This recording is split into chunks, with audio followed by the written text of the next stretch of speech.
오늘 말씀은 열왕기하 8장 16절에서 29절까지 말씀입니다. 하나님의 긍휼이라는 제목으로 함께 나누도록 하겠습니다. 먼저 16절과 17절 그리고 18절 19절까지 한번 제가 읽겠습니다. 이스라엘의 왕 아합의 아들 요람 제5년에 여호사밧이 유다의 왕이 되었을 때에 유다의 왕 여호사밧의 아들 여호람이 왕이 되니라. 여호람이 왕이 될 때에 나이가 32세라. 예루살렘에서 8년 동안 통치하니라. 그가 이스라엘 왕들의 길을 가서 아합의 집과 같이 하였으니 이는 아합의 딸이 그의 아내가 되었음이라.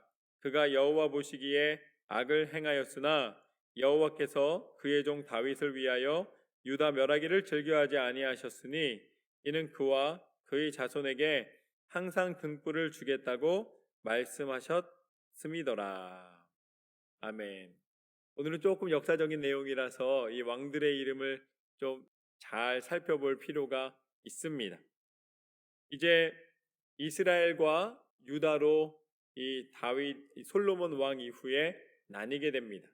그래서 북이스라엘은 이제 여호사밧인 그리고 또 여로보암이, 그리고 이제 남유다는 르호보암이 이제 통치를 시작을 합니다.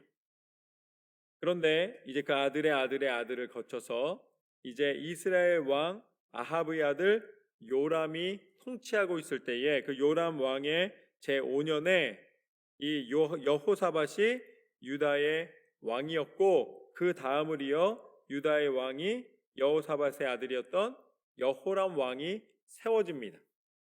그런데 이제 열왕기 상하 말씀하고 역대하 상하 말씀을 이렇게 읽을 때에 우리가 혼돈되는 부분이 바로 이 부분이에요.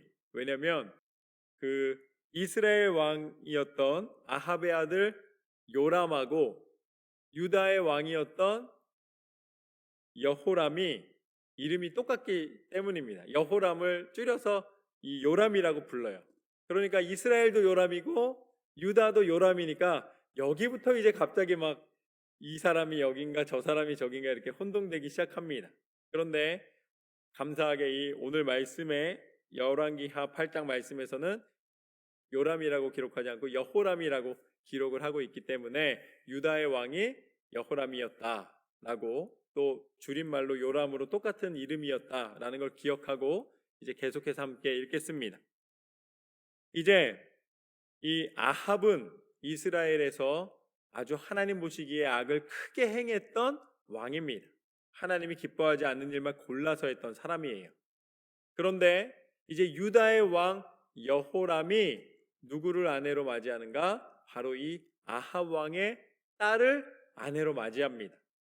그러니까 집안에 남자가 강한 것 같지만 이 아내들이 가지고 있는 생각이 집안의 모든 것을 좌지우지하는 경우가 대부분입니다. 많다고 표현하기보다는 제가 대부분이라고 표현하고 싶어요. 대부분입니다. 그러니까 이 집안에 믿지 않는 이 어떻게 보면 아합의 딸로서 하나님 보시기에 악을 행하던 그 모든 풍습과 그들의 모든 종교를 그대로 들고 와서 이 유다 왕이었던 여호람에게 영향을 미칩니다.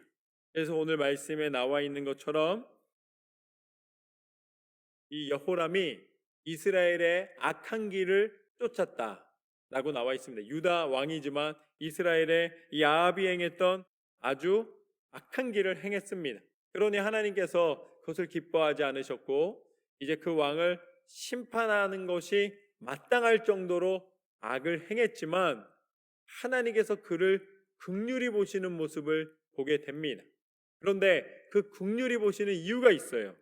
19절 말씀에 나와 있는 것처럼 여호와께서 그의 종 다윗을 위하여 유다 멸하기를 즐겨하지 아니하셨으니 이는 그와 그의 자손에게 항상 등불을 주겠다고 말씀하셨음이더라. 하나님이 뭐라고 약속하셨어요? 유다와 함께 약속하셨는데 무엇을 약속하셨냐면 내가 너희가 악할지라도 너희가 연약할지라도 다윗을 기억하여 너희를 완전히 멸하지 않겠다.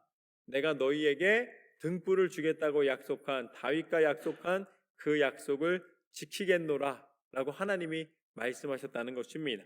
그 말씀이 바로 열왕기상 11장 말씀에 나와 있습니다. 열왕기상 11장 말씀을 보면 이렇게 나와 있습니다.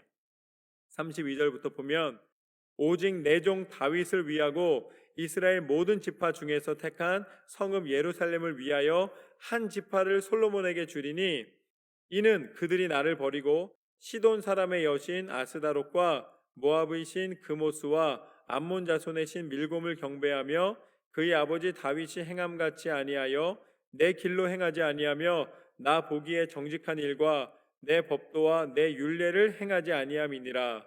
그러나 내가 택한 내 종 다윗이 내 명령과 내 법도를 지켰으므로 내가 그를 위하여 솔로몬의 생전에는 온 나라를 그의 손에서 빼앗지 아니하고 주관하게 하려니와 내가 그의 아들의 손에서 나라를 빼앗아 그 10지파를 내게 줄 것이요 그의 아들에게는 내가 한 지파를 주어서 내가 거기에 내 이름을 두고자 하여 택한 성읍 예루살렘에서 내 종 다윗이 항상 내 앞에 등불을 가지고 있게 하리라.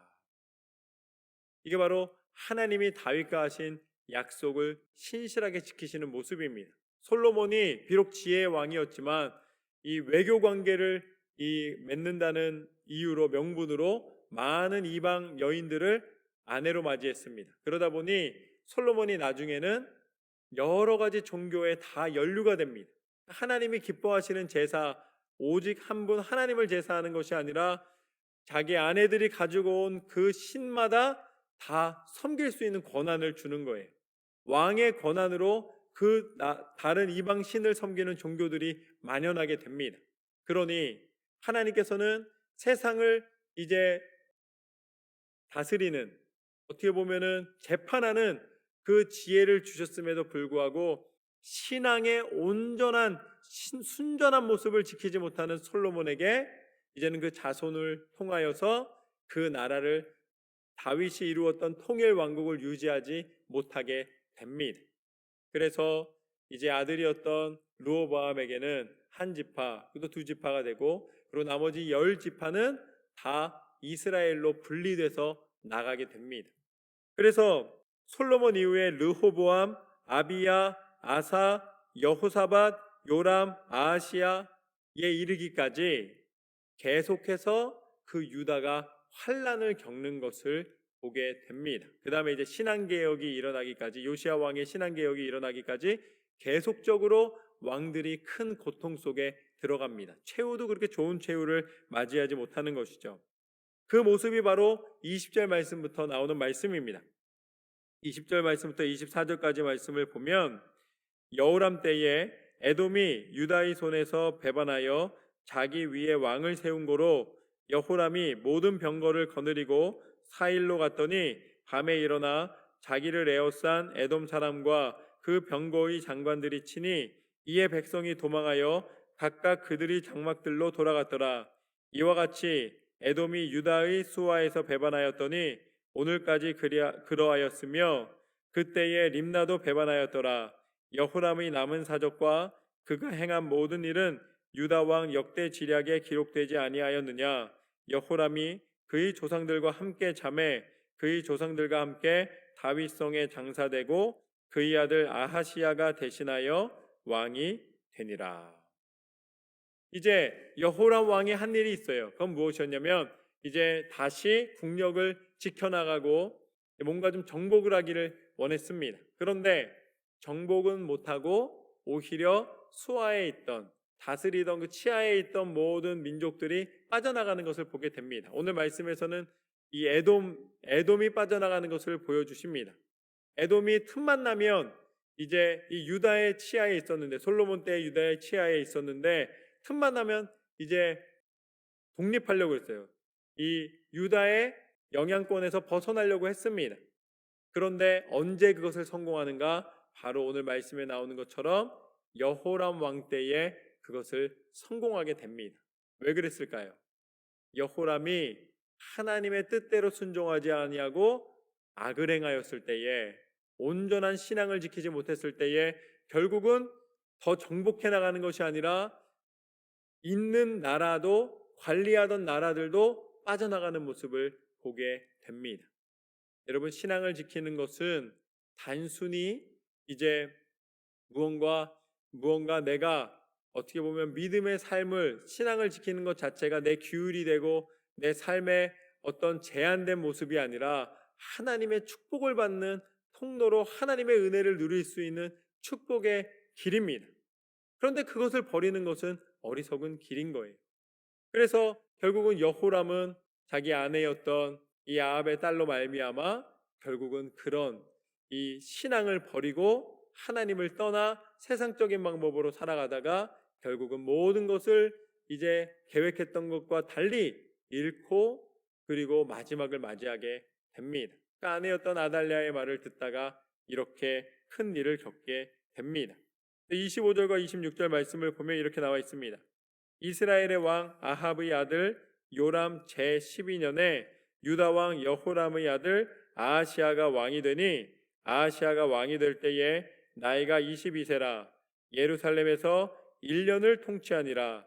그의 어머니의 이름은 아달랴라. 이스라엘 왕 오므리의 손녀이더라. 이제 여호람 왕에 이어서 유다의 아하시아 왕이 세워집니다. 근데 여기서 중요한 게 있어요. 아버지는 이 장인이었죠. 이 아달랴의 아버지였던 아합의 영향을 받아서 이스라엘의 그 악한 길을 이제 따르게 됩니다. 이스라엘의 가장 악한 길은 뭐냐면 모양만 갖춰놓고 하나님이 아닌 다른 신을 섬겼다는 거예요. 제사장도 자기 임의로 세우고 예루살렘으로 사람들이 갈까봐 자기들의 제단을 만들어서 거짓 하나님을 만들어낸 것이, 거짓 예배를 만들어낸 것이 가장 큰 죄악입니다. 하나님이 계시지 않은 것이죠. 그런데 그 영향을 그대로 받아서 여호람이 그 아내의 영향을 받아서 그렇게 행했고 그 아들을 아하시아라고 이름을 지었습니다. 근데 아하시아가 바로 누구냐면, 또 아하시아 때문에 헷갈려요. 왜냐면 아하시아가 누구냐면 바로 아합의 아들 이름이 아하시아였어요. 그러니까 지금 여호람이 자기 아들 이름을 뭐라고 지은 거예요? 자기 이 부인의 남자 형제였던, 그러니까 남매였던 이 아합의 아들 아하시아의, 그러니까 삼촌의 이름을 가져다가 자기 아들한테 이름을 지어준 거예요. 그러니까 유다에서는 요람의 아들이 아하시아고, 그리고 이스라엘에서는 이 아하시아의 형제가 요람인 거예요. 그래서 여기서 이제 헷갈리는 거예요. 이게 교차가 돼 있어서. 그런데 이렇게 기억하면 쉽습니다. 이 요람이 삼촌이었던 아하시아의 이름을 따서 자기 아들 이름을 아하시아라고 짓고 그 아들이 이제는 요람의 뒤를 이어 유다의 왕이 되었더라. 그러니 어떤 일이 벌어지겠습니까? 아버지도 그랬죠. 어머니도 그랬죠. 할아버지도 그렇죠. 삼촌도 그렇죠. 아하시아는 온전히 나라를 다스릴 수 있는 그런 신앙적인 배경이 잘할 수 있는 게 아무것도 없는 거예요. 그래서 결국은 오늘 말씀에 뭐라고 표현되어 있습니까? 아하시아가 왕이 돼서 그 모든 영향권 아래서 아버지도 신앙이 없었고 어머니도 신앙이 없었고 할아버지도 신앙이 없었고 모든 그런 신앙의 배경이 전혀 자리 잡을 수 없는 상황 속에서 하나님이 계시지 않은 통치를 하다 보니까 이 아하시아의 통치 기간이 어떻게 됩니까? 오늘 말씀에 나와 있는 것처럼 1년을 통치하니라. 1년밖에 통치를 못하게 되는 모습을 보게 됩니다. 여러분, 신앙은 이렇게 중요합니다. 우리가 무엇보다도 신앙의 유산을 남기는 것이 가장 큰 능력입니다. 신앙의 유산을 통해 하나님께서는 하나님의 축복의 물줄기를 흐르게 해 주시는 거예요. 다른 어떤 것보다도 이 신앙만큼은 포기할 수 없는 것입니다. 결국 신앙이 없었던 여호람의 아들 이 아하시아가 1년만을 통치하고 죽게 되는 모습을 보게 됩니다. 그것이 바로 27절부터 29절까지 말씀을 보면 이렇게 나와 있습니다. 아하시아가 아합의 집 길로 행하여 아합의 집과 같이 여호와 보시기에 악을 행하였으니 그는 아합의 집의 사위가 되었음이로라. 그가 아합의 아들 요람과 함께 길르앗 라못으로 가서 아람 왕 하사엘과 더불어 싸우더니 아람 사람들이 요람에게 부상을 입힌지라. 이 아하시아가 유다의 왕이었는데 그가 이스라엘을 돕는 모습을 보게 됩니다. 그건 당연한 거예요. 둘이 친인척 지간이니까 돕는 것이죠. 그리고 신앙의 배경도 결국은 아합의 길을 따랐기 때문에 오히려 유다를 이스라엘이 도운 것이 아니라 유다가 이스라엘을 돕는 모습을 보게 됩니다. 그리고 이스라엘에게 항상 숙제가 있었어요. 그건 무엇이었냐면 그들의 안에 이 사그러들지 않는 분노가 있었습니다. 그게 뭐냐면 아람과의 전쟁입니다. 항상 아람과의 전쟁에서 패했다는 것에 대한 그 분노가 있었습니다. 그래서 그들은 이 틈만 나면 이 아람을 치겠다고 마음을 먹었어요. 그런데 벤하닷 때는 그것이 성공하지 못했습니다. 그런데 그 하사엘이 이제 아람을 통치하기 시작하였을 때에 이제 아하시아가 이스라엘을 도와서 이 요람을 도와서 함께 전쟁에 나가게 됩니다. 그래서 28절 말씀에 보면 그가 아합의 아들 요람과 함께 길르앗 라못으로 가서 아람 왕 하사엘과 더불어 싸우더니 아람 사람들이 요람에게 부상을 입힌지라. 요람 왕이 아람 왕 하사엘과 싸울 때에 라마에서 아람 사람에게 당한 부상을 치료하려 하여 이스라엘로 돌아왔더라. 유다의 왕 여호람의 아들 아하시아가 아합의 아들 요람을 보기 위하여 내려갔으니 이는 그에게 병이 생겼음이더라. 이스라엘이 그렇게 소원했던 아람과의 전쟁에서는 승리를 하게 됩니다. 그렇지만 그 전쟁을 통해 이스라엘 왕이었던 요람은 부상을 입게 되고 병이 들게 됩니다. 그러니까 아하시엘이 어떻게 하냐면 이 요람을 찾아가는 거예요. 그래서 요람과 함께 아하시아가 가서 요람과 함께 이제 거하게 됩니다. 그런데 바로 오늘 말씀은 여기까지인데요. 그 이후에 이제 어떤 장면들이 나오게 되는가? 이제 피해 역사가 시작됩니다. 이제 이 아하시아의 어머니였던 아달랴, 그리고 또 이 요람, 그 아하시아, 그리고 또 예후에 이르기까지 그 모든 이 정치적 관계 속에서 각자의 욕심을 쫓아 이제 싸움이 일어나게 되고 배반이 일어나게 되고 결국은 피로 얼룩진 역사의 시작이 바로 이 지점입니다.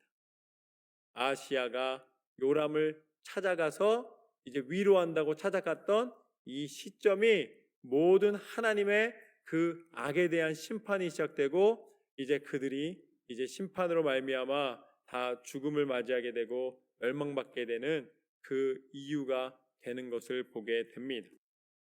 오늘 말씀에서 우리가 역사적인 사건들을 보면서 우리가 알 수 있는 것은 무엇인가? 오늘 말씀 8장 16절에서 29절 말씀에서는 소망이 보이지가 않아요. 그 나라를 통치하는 왕의 권력도 보입니다. 그리고 나라와 나라가 연합하는 협력도 보여요. 그리고 아람 나라를 이기는 승리도 보입니다. 그 모든 것이 나라를 통치하는 데 있어서는 굉장히 효율적인 통치처럼 보여요. 그러나 이것이 하나님 앞에서 악을 쌓는 것이었고 하나님의 길을 떠난 것이었을 때 결국 이것이 피에 물들어지는 그 모든 가장 슬픈 이 이스라엘과 유다의 역사의 현장의 시작이 되는 모습을 보게 됩니다. 여러분, 우리는 어떠한 삶을 살아가야 하는가? 오늘 정치적 성공이 결국은 축복으로 연결되지 못했던 것처럼 세상의 방법으로 내 성공을 이루기 위하여 나아가는 그 길에는 아무런 소망이 없음을 하나님은 우리에게 알려주시기를 원하십니다. 어디에 우리의 소망이 있는가? 어디에 우리의 비전이 있는가? 무엇을 통해 우리는 축복의 길을 걸을 수 있는가? 우리가 하나님을 바라보고 하나님을 의지하고 하나님 앞에 영광 돌려 드릴 때에 하나님께서 그 모든 것을 가능케 하십니다. 이 모든 피해 역사, 이 모든 슬픔의 역사가 다시 개혁되는 것은 결국은 신앙의 개혁을 통해 하나님이 나라를 회복하시는 것을 보여주십니다. 하나님은 그것을 우리 가운데 알려주시기를 원하는 것이죠. 그래서 하나님께서는 이 땅의 어두움 가운데, 이 땅의 모든 죄악이 물들어져서 결국은 모든 사람들이 서로를 밟고 일어나야지만 자신의 성공을 쟁취할 수밖에 없는 이 세상 속에 하나님의 진리와 하나님의 사랑과 하나님의 방법을 우리 가운데 보내주셨습니다. 그분이 바로 예수 그리스도이신 줄로 믿습니다. 여러분, 세상은 다른 사람의 것을 가져서라도 내 것을 채우는 것을 성공이라고 이야기를 합니다. 그러나 하나님께서는 이 땅 가운데 오셔서 우리와 똑같은 육신을 입으시고 하나님의 기쁨, 하나님의 축복, 하나님의 진리를 알려주셨는데 그것은 무엇인가? 그것은 나눔과 베품 가운데 있는 줄로 믿습니다. 예수님은 이 땅 가운데 오셔서 진정한 능력은 베품이라는 것을 알려주십니다. 왜냐? 우리가 육신을 입고 쌓아놓은 그 어떤 것도 하나님 나라에 가져갈 수 있는 것이 없다는 것을 알려주셨습니다. 아무리 창고에 가득 채워놓고 그 창고의 것을 내가 누리지 않다 할지라도 하나님이 이날 저녁 부르신다면 그 창고에 가득히 쌓인 곡식이 누구의 것이 되겠느냐? 하나님께서는 우리가 가진 능력이 아니라 베푸는 능력을 허락하여 주셨습니다. 우리가 사랑할 수 있는 사람을 사랑하는 것은 누구나 가능한 것입니다. 그러나 그리스도 예수 안에서 우리 가운데 허락하여 주신 참 능력은 무엇인가? 그것은 용서할 수 없는 사람을 용서하는 것입니다. 마음의 문을 열고 그를 위하여 기도하고 그가 돌아왔을 때에 그를 용서할 수 있는 마음이 필요합니다. 그런데 이제 용서한다 그러니까 이제 누군가 공격을 하거나 뭔가 어떤 문제가 생겨도 무조건 용서한다.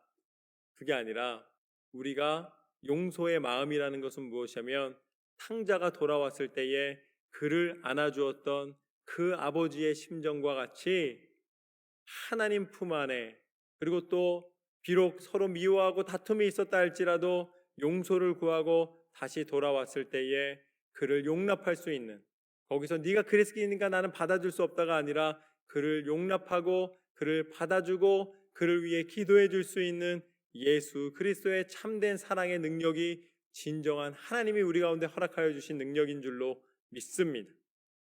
우리가 하나님의 방법으로 살아가는 것이 능력이며 하나님이 뜻하신 대로 살아가는 것이 은혜입니다. 오늘 이스라엘의 범죄와 죄악된 모습을 쫓아 이름도 그렇게 짓고 통치도 세상의 방법으로 하고 모든 것을 연합해서 능력이 있는 것처럼 보였으나 그곳에 결국은 이 심판이 기다리고 있었던 것을 우리에게 하나님이 보여주신 것처럼 우리의 인생 가운데 날마다 세상의 방법이 아니라 심판의 길이 아니라 이제 멸망받는 길이 아니라 예수 그리스도를 통해 우리 가운데 허락하여 주신 용서와 사랑과 은혜의 길, 십자가의 길을 통하여서 날마다 그 은혜를 고백하는 저와 여러분의 삶이 되시기를 주님의 이름으로 축원합니다. 또한 부활하신 예수 그리스도와 함께 이제는 영원한 생명의 구주가 되신 그리스도 예수 안에서 참된 은혜를 누리며 날마다 기도하는 제목마다 응답받고 승리하시는 저와 여러분의 삶이 되시기를 주님의 이름으로 축원합니다.